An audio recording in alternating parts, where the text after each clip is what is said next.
I wanted to talk about O2 bungs, and the reason I want to talk about that is essentially what you need to understand is when we're tuning a bike is we're actually modifying the air-fuel ratio, all right, which I'm sure you understand. And we've got, here's our wideband O2 sensor in the exhaust. Now that's a tool we use to check the tune of the engine. We're actually modifying the air-fuel ratio inside the combustion chamber. And that's not something we can measure. So we're using the exhaust gases to tell us what's happening inside the combustion chamber. Now, the better measurement we get of the exhaust gases, the better we can tune the bike.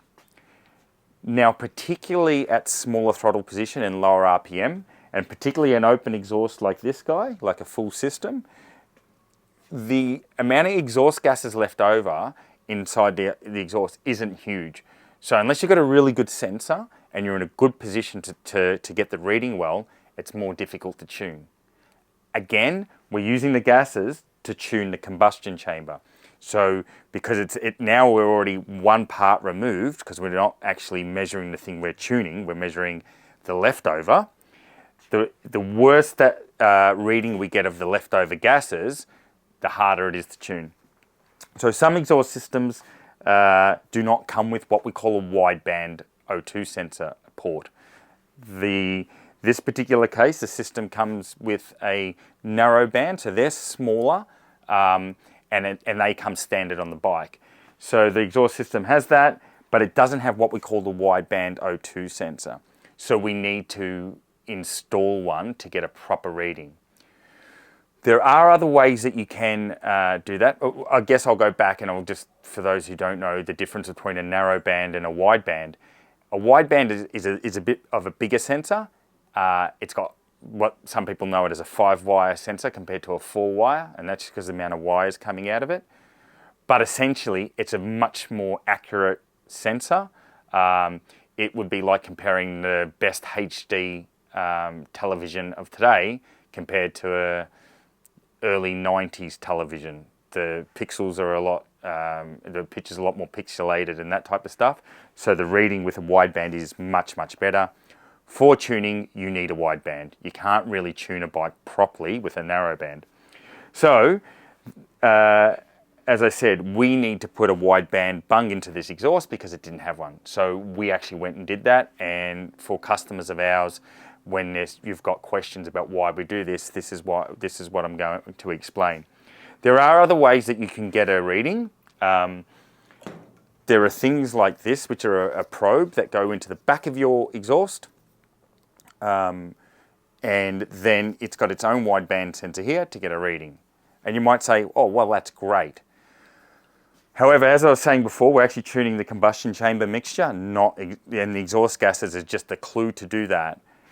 If this is hanging at the back of the exhaust, firstly, this is an artificial component that will not be in the bike when it's on the road or track.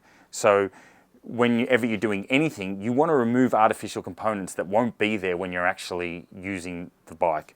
So that's one reason we don't want to use it. And secondly, like I said, the smaller throttle position, lower RPM, it's hard for this guy being so far back to get a decent reading. That's why we need the wideband bung welded into the exhaust so that we can get a proper reading from the exhaust gases. Then after the dyno, we remove our wideband dyno sensor and we put a blanking bolt to secure it so that it's there's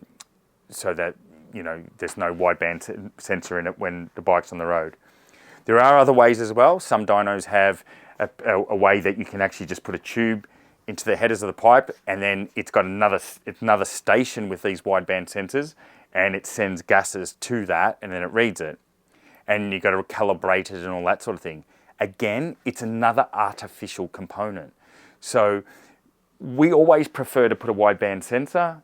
It's more work, it's more time, it's a bit more money, and we do give the customers the option to use facilities like this. But if you want the ultimate tune, there is no substitute for having a wideband sensor in your exhaust when it's being tuned. It is the best way by far. On that, like I know this is a really strange analogy, but it's like You know, if in the olden days we were using, you know, the only way that you could see whether you had a fracture in your bone was via an X-ray. These days, sometimes that doesn't show it up, so you'll have an MRI and it can show a lot more detail. That's kind of what I'm talking about. So if you want the best result, wideband O2 in the exhaust.